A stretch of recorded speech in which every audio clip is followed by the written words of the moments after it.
analysis. The government says, this last year they said no inflation, no cost of living increase for Social Security beneficiaries. But the average person's cost of living is going up closer to 6 to 10%, and it's going to go up much higher because there's always a delay. So these huge deficits right now, $2 trillion this year, is going to be paid by the middle class because inflation is a tax and they get stuck with it. So, Congressman, is there ever a justification for doing this, say waging war like World War II? Oh, sure. You declare the war, and I think it would be better that you always borrowed the money and never allowed people to print the money. You should be able to borrow the money. Our Constitution says you can borrow money and you can declare war.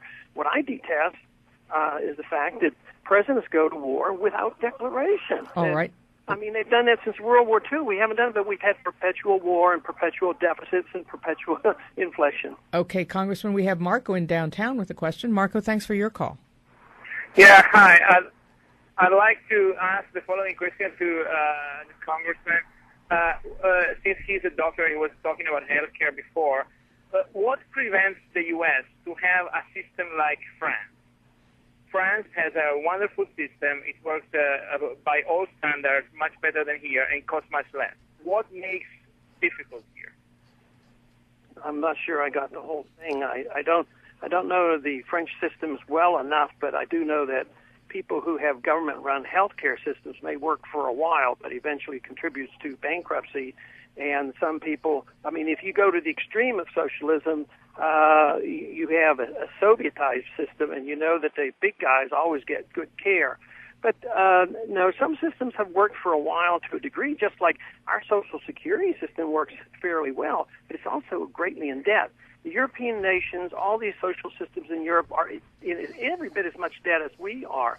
But our welfare, our Social Security, as well as Medicare and Medicaid, is not viable because it's facing bankruptcy. So it's all just based on the fact that we can get more workers out there paying higher taxes, but our numbers are smaller that are going into the workforce. Jobs are less. The jobs aren't paying as much. So these systems aren't viable, and they're not viable long-term in Europe either. Congressman, I know we don't have much more time with you. I'd like to ask you about a political question, and that is about the nature of some of the Republican opposition to President Obama, how it's shaping up to be critical of him in very personal ways, questioning, among other things, his citizenship. Do you think this is a reasonable political tactic, or are you concerned about the tone of what you see going on in Washington? No, I think it's a total distraction because even as much as I disagree with George Bush on his foreign policy, I worked real hard not to personalize it, and I talked about neoconservatism, and I talked about the philosophy of intervention and why we should obey the Constitution. But I think when it gets into personalities and innuendos and charges like that, I'd much rather stick to arguing the principles of sound money and limited government and personal liberty. So I think it does the Republicans more harm than good. Congressman, thank you. Please come back. Thank you. Congressman Ron Paul is a Republican from Texas. He is sponsoring on the House side of Capitol Hill H.R. 1207 about auditing the Fed, the Federal Reserve. He's also the author of the book called End the Fed.